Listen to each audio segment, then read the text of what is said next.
सुमनाईंच्या हातचं लोणचं अप्रतिम असायचं। ही त्यांचीच पद्धत आणि त्यांचं प्रमाण घेऊन लोणचं आपण बनवत आहोत। 2.5 किलो कैऱ्या फोडून त्यामध्ये 1 वाटी मीठ आणि 1 मोठा चमचा हळद घातली। 24 तासानंतर त्याला जे पाणी सुटलं त्याला 1 उकळ आणून ते गार करायला ठेवलं।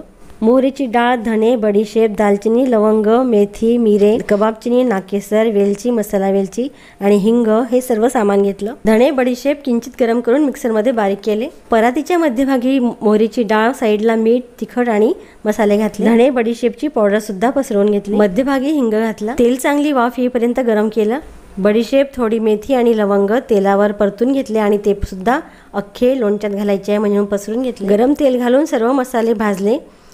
बरणीला हिंगाची धुरी दिली। मसाला गार झाल्यानंतर आधी गूळ घातला, त्यानंतर सर्व कैरीच्या फोडी मसाल्यात घोळवून घातल्या। हळद मिठाचं पाणी घातलं, कपड्यांनी बांधलं आणि रोज हलवत राहिलं म्हणजे छान चटकदार लोणचं तयार।